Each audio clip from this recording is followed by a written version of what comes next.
ayah ibu saya sudah meninggal, Allahumma firlaha warhamha wa'afiha wa'fu anha. Amalan apa yang sebaiknya saya lakukan agar tetap berhati kepada ibu, berbakti pada ibu saya?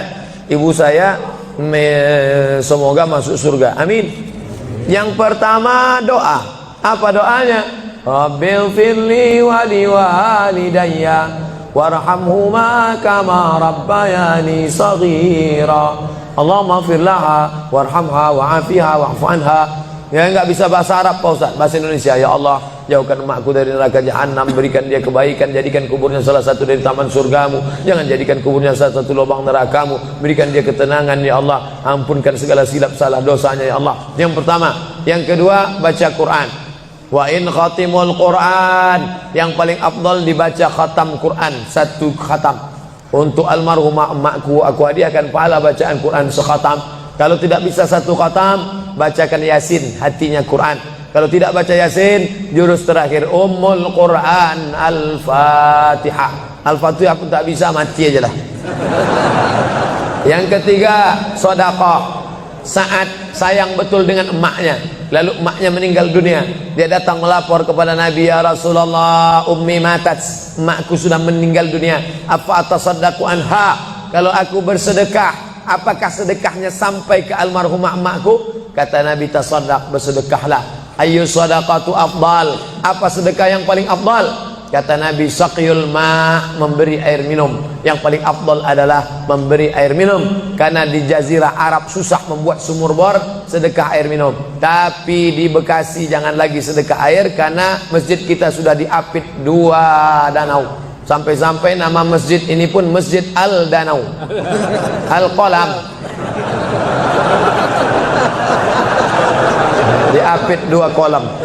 Nah, oleh sebab itu jangan lagi sedekah air. Sedekah apa? Sedekah AC, sedekah kipas angin, sedekah mikrofon, sedekah kamera, sedekah CCTV. Maka insya Allah mengalir pada almarhumah. Yang pertama doa, yang kedua baca Quran, yang ketiga sedekah, yang keempat kurban. Nanti mau hari raya kurban, ini 1 kambing untuk almarhumah emakku.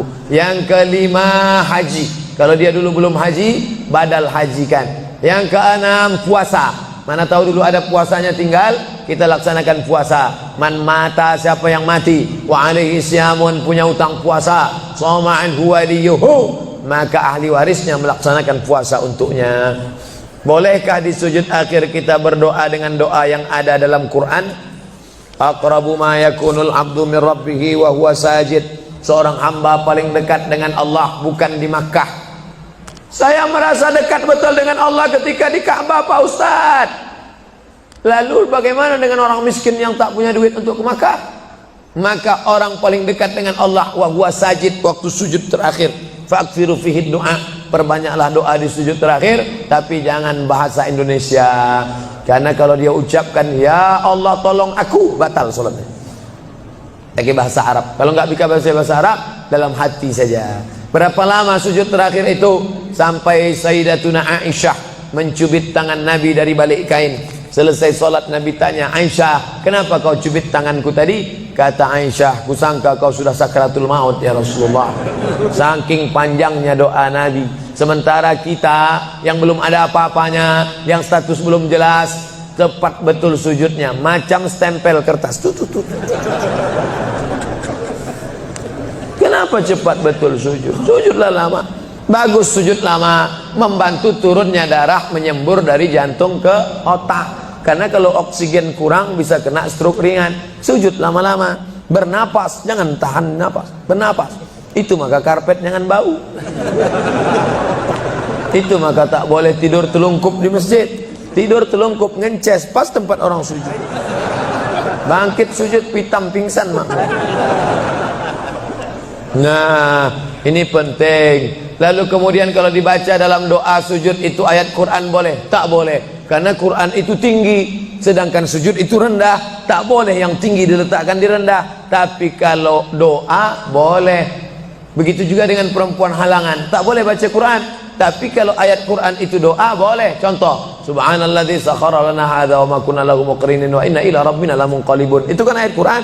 Tapi ketika dibaca naik kendaraan boleh. Maka kalau ayat Quran bunyinya doa boleh. Mana? Rabbana atina fid dunya hasanah wa fil akhirati hasanah wa qina azabannar. Itu doa, boleh dibaca. Saya seorang kepala rumah tangga, tinggal di rumah milik mertua. Sebagai kepala rumah tangga, apakah saya belum menunaikan kewajiban sebagai suami untuk membeli rumah tinggal buat keluarga? Ada ideal, ada darurat. Idealnya kau punya rumah, karena kewajibanmu hai kepala rumah tangga laki-laki ada 5. Kasih makan, kasih pakaian, kasih tempat tinggal, kasih pendidikan, kasih perhatian. Itulah kewajibanmu sebagai laki-laki. Beri makan, beri pakaian, beri tempat tinggal, beri pendidikan, beri perhatian anak dan istrimu. Tapi kalau kau tidak bisa, maka mertuamu baik, maka tinggallah di sana. Ya tidak apa-apa. Cuman kita tahu bagaimana bersikap sebagai seorang menantu, bagaimana dengan saudara-saudara ipar, bagaimana dengan mertua.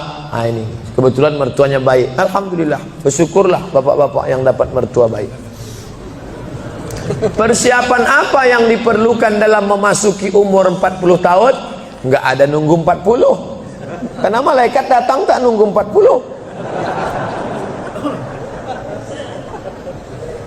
Anak muda hafal 29 juz, tinggal 1 juz lagi, mandi di sungai terpeleset batu mati. Anak muda.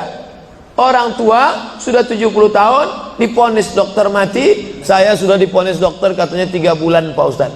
Sudah berapa bulan Pak? Udah tahun setengah, enggak mati-mati. Jangan terlalu yakin dan percaya kepada kata manusia. Tapi saya tetap berobat ke dokter, saya tetap berobat ke rumah sakit.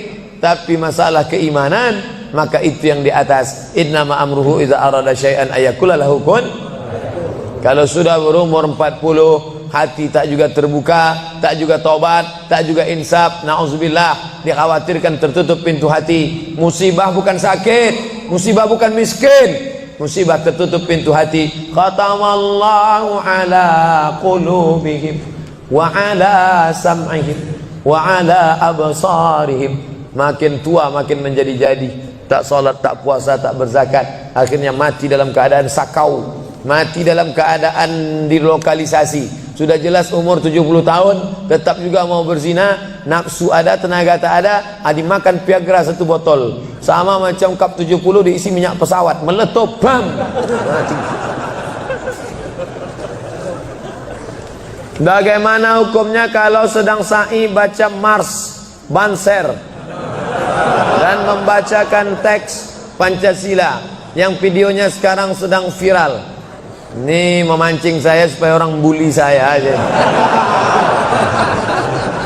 Saya dibully orang tuh biasa, tak masalah. Sebenarnya saya kasihan jamaah. Tolonglah Ustaz jangan kontroversial lagi, capek kami dibully ini. Nah, jamaah ini tak tahan, kasihan saya dengan jamaah. Jadi dalam masalah ini saya mengutip jawaban dari Kiai Nahdlatul Ulama yang sudah share membuat tulisan tentang beberapa terkait masalah membaca. Balik sajalah kepada zikir yang maksur yang diajarkan Nabi Muhammad sallallahu alaihi wasallam. Mau nanya Pak Ustaz, kita hidup untuk apa dan mati untuk siapa? Itulah yang sudah dibahas tadi.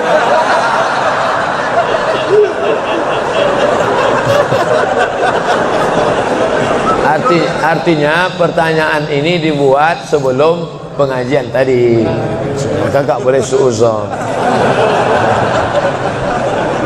Kertas terakhir. Ada lagi. Kertas, kenapa Allah membolehkan poligami? Kenapa hikmah? Fankihu ma tabalakum minan nisa. Nikahilah nisa. Itu syaratnya yang pertama. Yang dinikahi itu nisa. Makanya laki-laki menikahi perempuan, karena Allah menciptakan Adam dan Hawa, bukan Adam dan Asep. Setelah kau pilih nisa, syaratnya bagaimana? Min thayyibat fankihu ma taba, yang baik. Kalau laki-laki thayyib, thayyib itu artinya baik. Sekarang thayyib sudah berubah, enggak pulang-pulang. Fankihu ma taba, nikahilah perempuan yang baik minan nisa, perempuan yang baik. Masna 2, wa sulasa 3, wa ruba' 4. Fa in khiftum alla ta'dilu, kalau kau khawatir tak sanggup adil, fawahidah, satu saja cukup. Ada seorang janda, dia punya anak, maka anak yatimnya ini perlu dijaga orang. Maka daripada dijaga orang lain, saya ajalah menjaganya. Nah, itu alasan pertama, karena untuk menjaga anak yatim. Itu alasan pertama. Alasan kedua, ada mungkin laki-laki yang dia 300 tenaga kuda.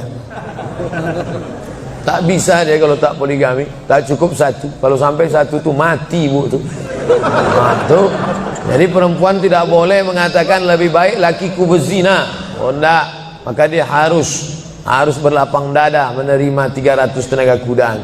Yang ketiga, untuk menghibur. Nabi Muhammad itu 25 tahun monogami, istrinya cuma satu, Khadijah saja. Jadi jangan katakan dia penyakit seksual, dituduhkan orang sekuler, liberal, kafir, munafik. Nabi Muhammad itu 25 tahun dalam keadaan lajang, tidak pernah berzina. Mereka menggelar dia Al-Amin. 25 tahun dalam keadaan istri satu, Khadijah. Setelah 50 tahun barulah dia menikahi beberapa perempuan dengan alasan karena suaminya mati perang, kalau dia dalam keadaan terluka, dengan alasan karena untuk mendekatkan hubungan dakwah kesukuan. Kalau dinikahi anaknya, maka suku itu akan menjadi tunduk, dengan alasan banyak. Nah, itu jadi bukan hawa nafsu, karena 50 tahun dia mampu mengontrol hawa nafsunya. Di akhir hayatnya, ini adalah ujian bagi umat Nabi Muhammad sallallahu alaihi wasallam. Jadi simpelnya, kalau kita naik pesawat, kata pramugari, ada pintu normal sebelah kanan. Ladies and gentlemen, all of our passenger, seluruh penumpang, sebelah kanan pintu naik dan turun. Tapi bila terjadi pesawat meledak, atau masuk jurang, atau meletup, ini emergency door, ini boleh dibuka. Nah, jadi kalau mau buka itu, bukalah. Ustadz, kita merindukan situasi seperti sekarang. Jamaah membludak sampai ke jalan, semua khusyuk menyimak. Bagaimana supaya situasi seperti ini bisa terus terpelihara di hati umat? Sering-sering buat pengajian. Yang datang kemari ini bukan adik kelas saya, kakak-kakak kelas senior-senior saya. Dr. Yusuf Siddiq. Saya sampai ke Mesir, Dr. Yusuf Siddiq S3 di Universitas Muhammad V Rabat. Saya S2, beliau sudah hampir doktor. Senior saya, dosen di Libya, universitas punya Saudi Arabia, cabangnya di Jakarta, cabang Imam Muhammad bin Saud, mengajar di sini. Senior saya, Ustadz Ali Junifar. Ali Junifar itu senior saya. Saya sampai ke Mesir, Maroko S2, beliau S3, tafsir, dosen. Itu mengajar di sini. Hadir, siapapun ustadznya, datang, duduk, diam, dengar. Ngantuk-ngantuk dikit, Allah mengampuni insyaallah. Tapi jamaah tak ada yang, kadang saya baru ceramah 15 menit, jamaah udah melihat lantai. Tapi di Masjid Al-Qalam, Masya Allah, luar biasa. Oleh sebab itu maka anak bapak ibu wakafkan satu orang. Ini pentingnya. Wakaf semen sudah, wakaf anak belum. Saya ini termasuk anak wakaf. Ustadz, memangnya berapa orang? Saya anak pertama, adik saya satu, kami dua cuman, laki-laki dua-duanya. Tapi cucu datuk mbah saya lebih 40 orang. Lalu sebelum meninggal dia berkata, di antara cucuku yang banyak ini, yang satu nih harus sekolah agama, jangan masukkan dia sekolah Belanda. Mbah saya nggak tahu sekolah umum, dia tahu sekolah Belanda. Yang ini harus sekolah agama. Maka saya tak pernah sekolah umum, ibtidaiyah, sanawiyah, aliyah, ke Mesir. Yang ini jangan sekolah umum. Kalau umurku panjang, aku yang akan membiayai dia kemanapun sekolah. Tapi kalau aku mati, ini aku tinggalkan kebun kelapa 2 hektar untuk biaya sekolah dia. Ketika mbah saya meninggal, pokok kelapa itu pun mati. Lalu gimana Ustadz bisa kuliah ke Maroko? Disitulah baru saya paham rahasia sodakoh. Ternyata Allah balas Allah balas niat baik mbah saya. Dapat saya beasiswa Al-Azhar 4 tahun gratis, dapat saya beasiswa Maroko 2 tahun sampai pulang. Jadi kita wakafkan tanah kita, ruko kita untuk pendidikan anak-anak cucu kita ke depan. Ini namanya wakaf keluarga. Dan kita wakafkan salah satu dari anak cucu kita yang ini harus sekolah agama. Itu kalau tidak semua akan hilang sia-sia. Allahu Akbar.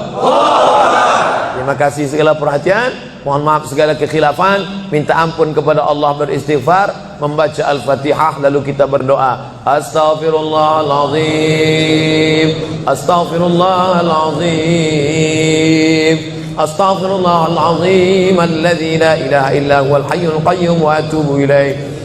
Ala hadhihi niyah wa kulli niyatin salihah. Al-Fatihah. أعوذ بالله من الشيطان الرجيم. بسم الله الرحمن الرحيم. الحمد لله رب العالمين الرحمن الرحيم مالك يوم الدين إياك نعبد وإياك نستعين اهدنا الصراط المستقيم صراط الذين أنعمت عليهم غير المغضوب عليهم ولا الضالين آمين. Allahumma inna nas'aluka salamatan fid din. Berikan kami keselamatan dalam akidah agama anak-anak kami ya Allah. Wa afiatan fil jasad. Sehatkan badan kami supaya kami beribadah dengan baik ya Allah. Wa ziyadatan fil ilm. Tambahkan ilmu kami supaya benar ibadah kami, jauh daripada bid'ah ya Allah. Wa barakatan fir rizq. Berikan berkah rezeki kami supaya bisa kami membangun masjid, berinfak, berzakat, bersedekah ya Allah. Wa taubatan qablal maut. Beri kami taubat sebelum mati ya Allah. Wa rahmatan indal maut. Curahkan rahmat ketika kami menghadapi mati ya Allah. Wa maghfiratan ba'dal maut. Berikan ampunan sesudah mati ya Allah. Allahumma hawwin alaina fi sakaratil maut. Ringankan kami waktu sakaratul maut. Wan najata minan nar. Selamat dari api neraka. Wal afwa indal hisab. Maafkan ketika amal kami dihisab.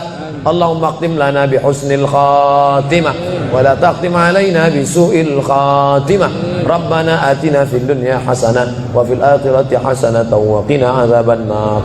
Wa sallallahu ala sayyidina Muhammad wa ala alihi wa sahbihi wa sallam walhamdulillahi rabbil alamin.